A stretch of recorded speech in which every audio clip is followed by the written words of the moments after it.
good shot. Oh my! You can celebrate Georgetown! The Georgetown Raiders are Buckland Cup champions! The Trenton Golden Hawks, the R. Hewitt Cup champions, are going to Coburg. Back to Minerva. Shot scores! And the Coburg Cougars are the Royal Bank Cup champions!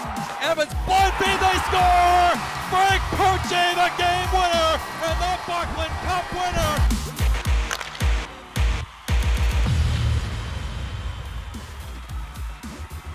Well, it was a very special night in Aurora as the Tigers honored former members of the Humboldt Broncos. A full report of the festivities coming up. This is the OJ Today. Welcome, everybody. I'm Alex Bastiavansky. Well, this week, Alex Bloomfield, the announcer for the Pickering Panthers, is going to join me via Skype to help break down what's been happening in the North Division. But first off, let's start with what went down in Aurora last Saturday night. A packed house, standing room only, as the Tigers hosted bitter rival Newmarket while honoring former members of the Humboldt Broncos in attendance. Now, we'll have a feature story a little later on the event as the Tigers actually played host to the Broncos all week long, but we'll start with the game that night against the Hurricanes. OJ Highlights now brought to you by Hilton Hotels. Hilton, the official hotel of the Ontario Junior Hockey League.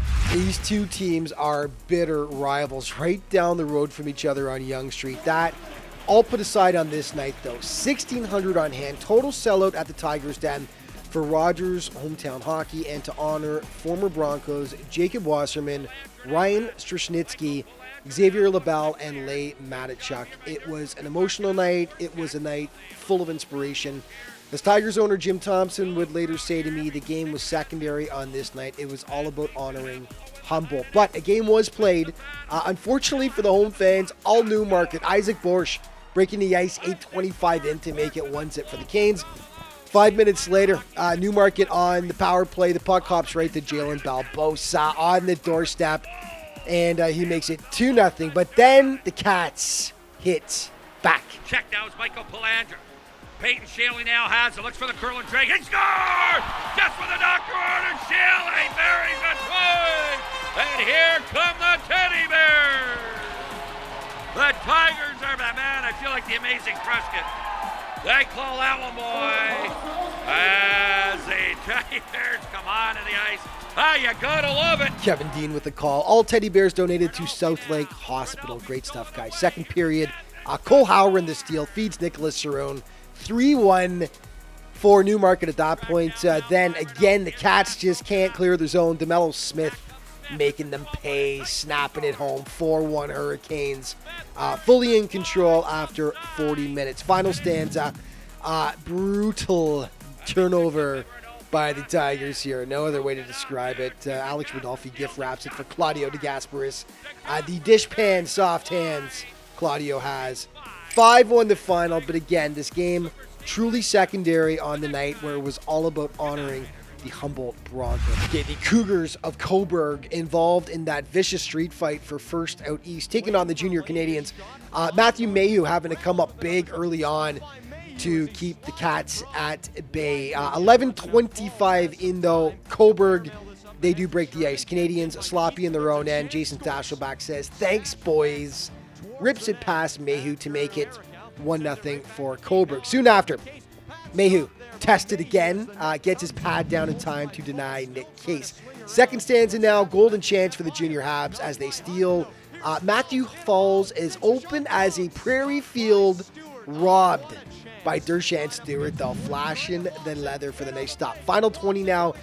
Graham Watson hauled down on the breakaway, so a golden chance to knot things up with the penalty shot. No dice, though, as the Cats hold on for the 1-0 win. Okay, the Battle of Halton Region renewed. Burlington and Georgetown just 15 seconds in. This would have been one of the best of the year. Sublime passing by the Raiders, but just can't slide it past Zachary Deitz. Second frame, the Cougars come out gunning. Spencer Hazel to Noah Doyle. Captain, my captain.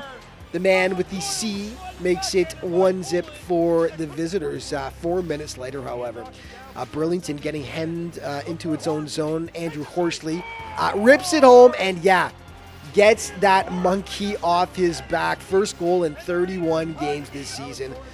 All tied up at 1 apiece. 5 minutes later, watch Jordan Crocker go to work. Nice little move. Drops it for Kandata. He fans, but Bailey Malala. 4 goals in his last 5 games for Mr. Malala. 2-1 Raiders after 40. The keepers shining for both teams in the final stanza. Watch as Deitz stays with Julian Vanderveld there. Makes a huge stop. This was the big one, though. Dying seconds. Cougars with the extra attacker. Carson Poulin making 2 stops. It's the second one right there that had them on their feet. Take another look at this one. An absolute game saver as he stacks the pads on Clark Hibbert. I talked with Cougars equipment manager Mike Allo later on, and he said they were all on their feet thinking it was a sure goal because it should have been. Not to be, though. A game saver as the Raiders hang on to win 2-1. Big one. Players of the Month brought to you by Cool Sports. Cool, the official apparel provider to the OJHL. Cool Sports by hockey players for hockey players. Northwest Conference, Rocco Andreacchia Brampton, 15 points in 9 games. In the Southeast, Adam Kim, the speedster from Kingston, 19 points in 12 games, including 9 goals. And the goalie, Anand Oberoi, the former Erie Otter, 3-0-1-2 with 2 shutouts. Congratulations to all the award winners. OJ Trivia, what city was just named the host for the 2019 World Junior A Challenge? First correct answer to our Morocco at the OJHL.ca wins an OJ prize pack.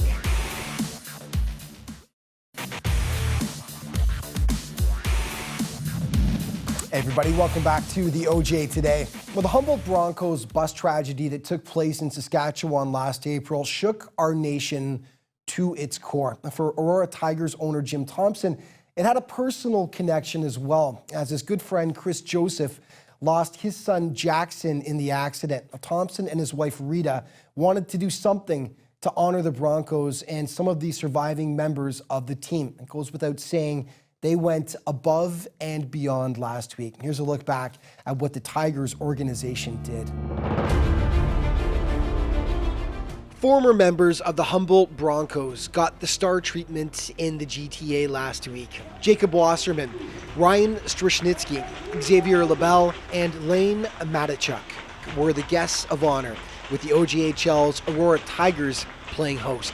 Here's Tigers owner Jim Thompson to take us through the memorable week that was. So Alex, we picked all the Humboldt crew up on Wednesday afternoon.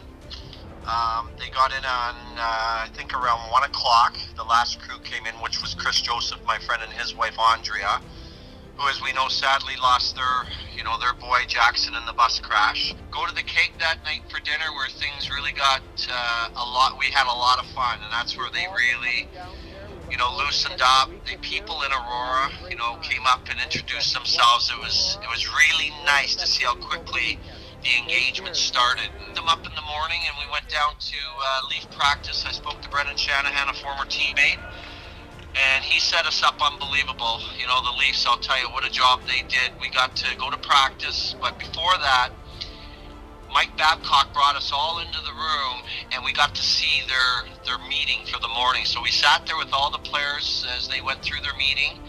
Obviously, all the players, Morgan Riley jumped out of his seat and came up and, introduced himself to the boys. And, it was just to see how these young boys, young fellas touch everybody, meaning, just they're so inspirational, and it was really powerful.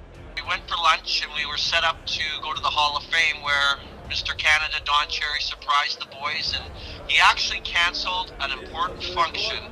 I was speaking to his wife, Luba, and Don canceled something to come down and see the boys. And we exchanged some stories there, and it was unbelievable. Graciously, CN and Doug Flynn offered their boxes up to the boys, and we sat in the boxes to watch the game, where if anybody was watching the Leaf game that night, Brendan Shanahan again did an amazing job honoring the players and acknowledged them in the box. And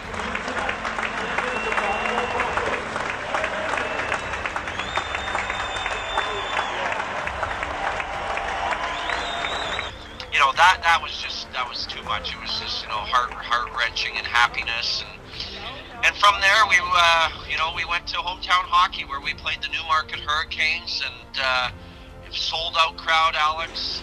First sellout my wife and I have had since we bought the team. The place was just was just beautiful for Newmarket and Aurora. The game meant nothing to me. Newmarket kicked our ass, which they deserved to. They came in and just played a wonderful hockey game. And everybody was a winner that night. We invited Newmarket to center ice, and we did a group shot, which was really, really nice. A nice touch on everything. And the game was played, and I took them all back to the airport on Sunday, my wife and I, and it was, my friend Chris Joseph helped me from the back end, put it all together, and, it was just a beautiful, beautiful time.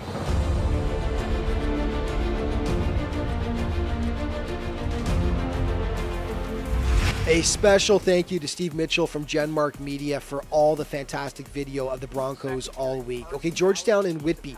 The Fury trying to keep pace at the top of the East, scoreless first, and then Greg Smith drawing first blood for Whitby in the second. Just a $1.13 later, though, stir the pot. Jordan Crocker crushing that shot past Luke Pearson to tie it up. Greg Smith, though, back to him. So good for the Fury all year. Grabs his second of the day as he continues to lead the team in scoring. It was a Smith versus Crocker battle up to that point, though. Jordan, an absolutely gorgeous solo effort there. The wraparound knots it up yet again, and it's 2-2. And then a Raiders steal, and Thomas Hernandez, he puts it past Pearson, the former Fury player, burning his old squad. 3-2 for Georgetown. Whitby, a great chance to equalize before the break here, but Nathan Torkia coming up huge to rob Ian McKinnon on the breakaway. Third period, Whitby looks like it might have got robbed here. Shane Bull beats Torkia. The officials say the net was off. Fury arguing the net was knocked off by Torkia, and after the puck went in, no dice though. Scott McCrory and the Raiders breathed a huge sigh of relief. They escape Whitby with 2 points, and that's their fourth win in a row. Okay, the World Junior A Challenge taking place in Bonnyville, Alberta. Game 1 for Canada East, they dropped a 5-3 decision to Russia. Jamie Engelbert of the Cobra Cougars had 2 goals in that contest. And then Riley McCutcheon of the Cougs had the lone goal for the East Boys against Canada West, as they unfortunately got dropped 6-1. And then Engelbert, 2 assists, McCutcheon a goal in a wild game against the U.S. in which Canada East took a 2-0 lead. Ended up losing 7-3 though, unfortunately. Head to hockeycanada.ca for all the results. Ball looking to win the game. Ball and score! Ball wins it with 5 seconds left and double overtime. Oh, you gotta love it. Oh yeah, our very own Kevin Dean, play-by-play man for Aurora and Cobourg, has been named the Hockey TV play-by-play announcer for the month of November. That's across the entire network, hundreds of teams. To anyone who follows the OJHL, that will come as no surprise. Kevin's voice is synonymous with junior hockey. Kevin's been in the business for over 25 years. Of course, he's a regular contributor to the OJ Today. Congrats, KD. Much deserved, my friend. Knocked down in front of the net, picked up again. We even look at this kid go. Was that any good? They score! What a goal! Was that any good? Oh, baby, was that something else?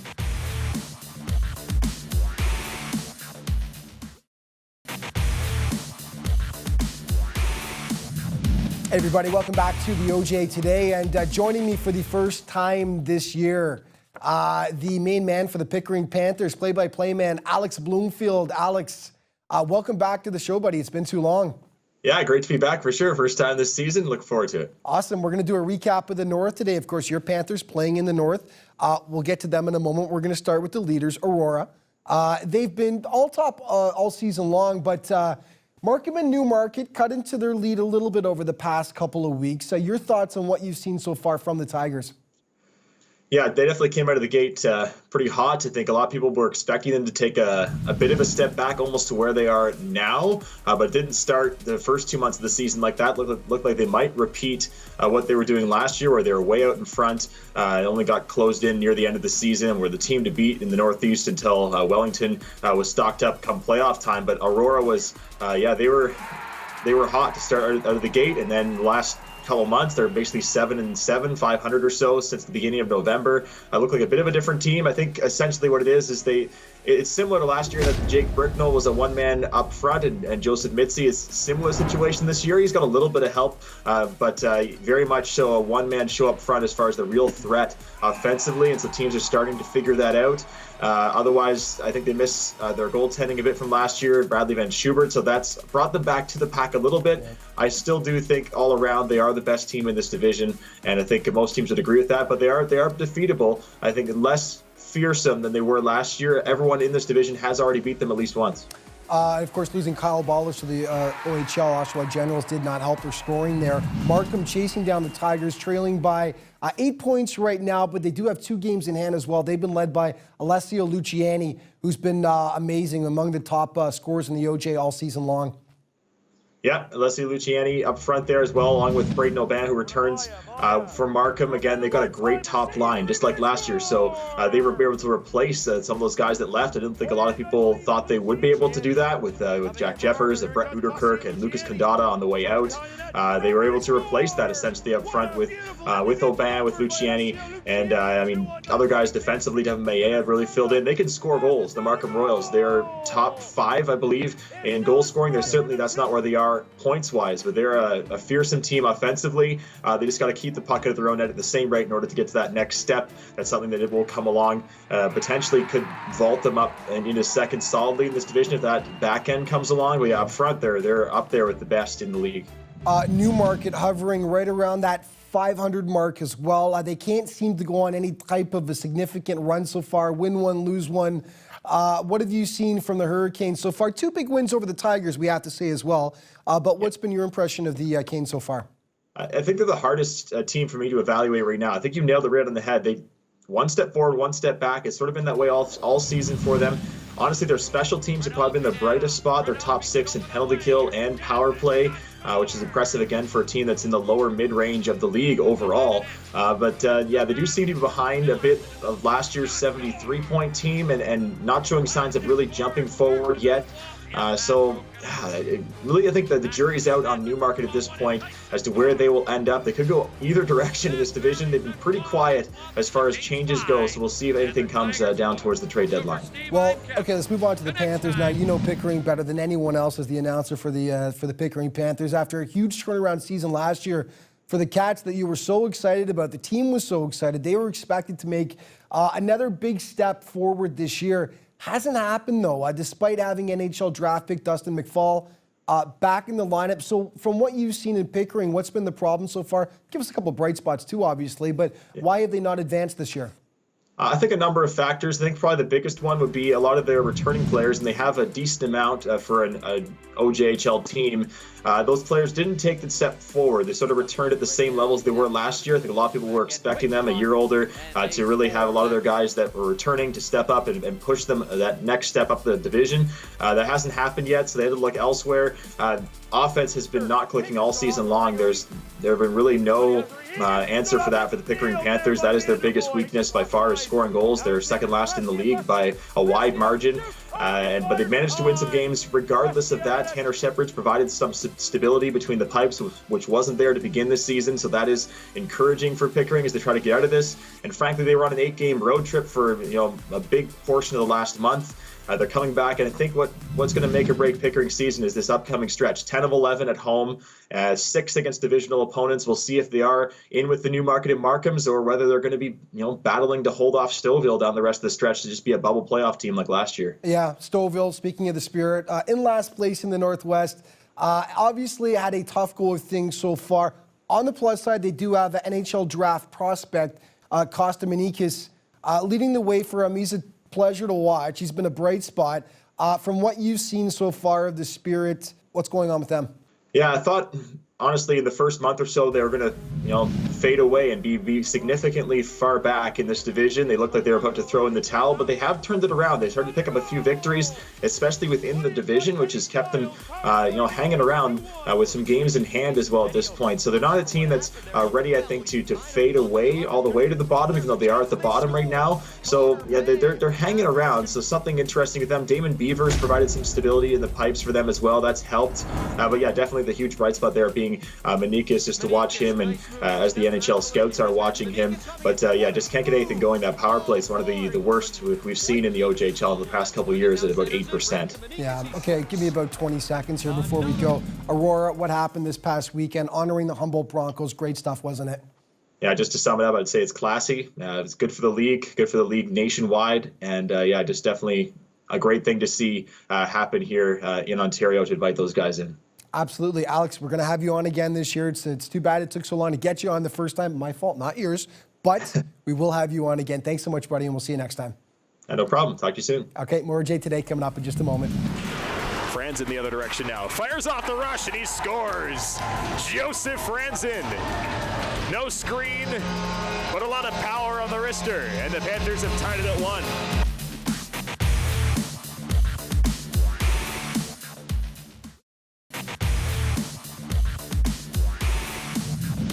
Hey everybody, welcome back to the OJ Today. Well, the Whitby Fury are right in the middle of that four-way battle for top spot out east. And their 3-2 defeat to Georgetown last Friday meant they lost some ground to Cobourg and Trenton. Well, things got no easier on Sunday as they were facing one of the squads trying to catch them in the standings, the boys from Kingston. Whitby's actually slipped a little recently, now sitting 6 points out of first in the East, so they needed these points.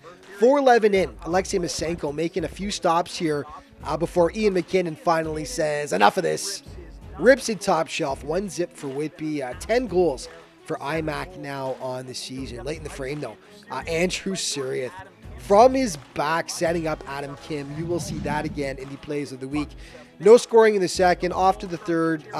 Alexei Masenko, so strong for the V's this year. Whiffs on that one though. Noah Bull making it 2-1 Fury. 4 minutes later, Brett Benham gets the game winner here as he bangs it home as Kingston would add a late marker, so that was huge. And adding injury to insult, Isaac Suklau laying the smackdown right there on Brian Laurie. Fury hanging on for the win. Brett Benham stopped by after and talked about his game-winning goal. So it was just a great play by the entire line. I thought all 5 guys were contributing. Deeds, he drove through the middle and created a lot of space for me and Paz. Paz drove the net, which was opened up space for me, and I was fortunate enough to put it in the net. But it was just a great shift by all 5 guys on the ice. The South Division front-running Rangers taking on division rival the Toronto Patriots. All Rangers in the first, 2-on-1. Mario Pescia with the stop. Austin Brimmer, though, following it up and making it 1-0 NYR. 10 minutes later, Rangers on the PP. Cole O'Hara waltzes in here and absolutely tattoos it top shelf. 2-0 North York at the break. Second frame now, both squads laying the body. Fedor Rudikov hammering Tiger Zhang, but then it comes back the other way. Nicholas Favaro one-ups him, destroying Cole Tucker there. Gotta love old-time hockey. Pats trying to get something going on offense. Favaro, gorgeous backdoor pass for Brett Bannister. Picture perfect. Pats cut the deficit in half. It's 2-1, and they hung tight for most of the third until finally, with 2 minutes left, nobody wants the puck. Finally, Harrison Reese says, yeah, fine, I'll take it. Makes it 3-1 for the Rangers. That's how it finished up. North York pads its lead in the South. They've lost just once in their last 6 games now. Okay, the Muskies heading south to take on the Cougars in Cobourg Monday night. Brock Welsh drawing first blood for the home side, just $1.29 in. Beats Dean Buckholz to make it 1-0. No scoring in the second, so let's head to the third. Cobourg with numbers on the rush. Noah Hippolyte-Smith rips it past Buckholz to increase their advantage to 2. And then in the last minute, George Miranda, the easy little finish into the back of the net. George with his 11th of the season so far. So the Cougars managed to stay ever so slightly ahead of Trenton out east, holding off the Muskies by a 3-0 count. Trenton could have pulled even with a win in this Tuesday matinee in Burlington. Couldn't pull it off, though. 2:18 in, No style points for either the camera work or the goal. I was filming, by the way, I admit it. Getting close-ups for a story. Anyway, Mitchell Morrison gets the opener. Cougars leading 1-0 after 20 minutes. Second frame, much better camera angle, I have to say. Dylan McMahon, Griffin Fox, beauty. Jayhawks tie it up. It's 1-1. Anand Oberoi, just named Cool Goaltender of the Month for November. You can see why.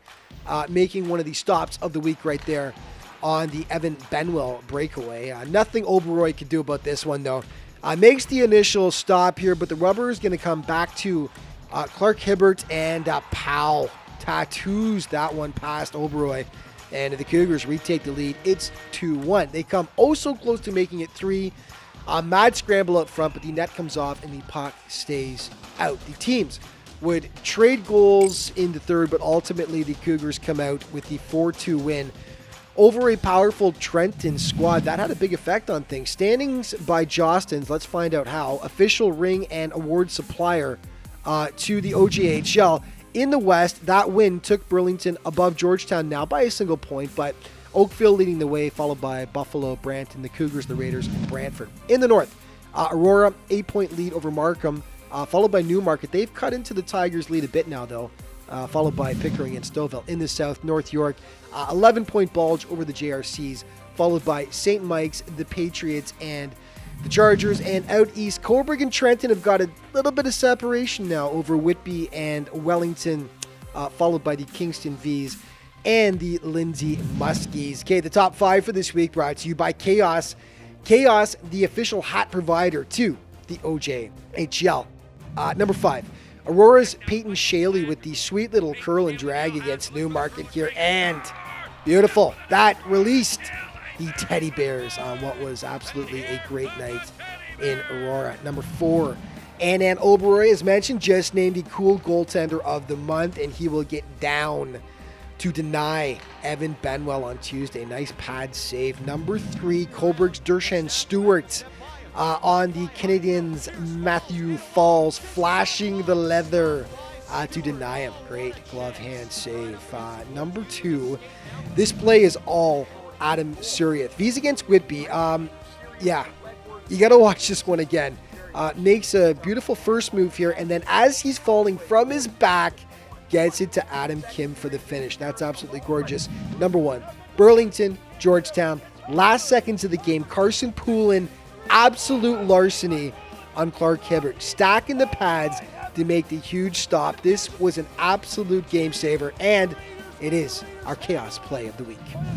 And we're all out of time for today, folks. But just remember to keep up to date with everything regarding the league. You can always head to ojhl.ca. And of course, all of your social media options right there for you to explore as well. Thank you so much for watching, everyone. We'll see you next week.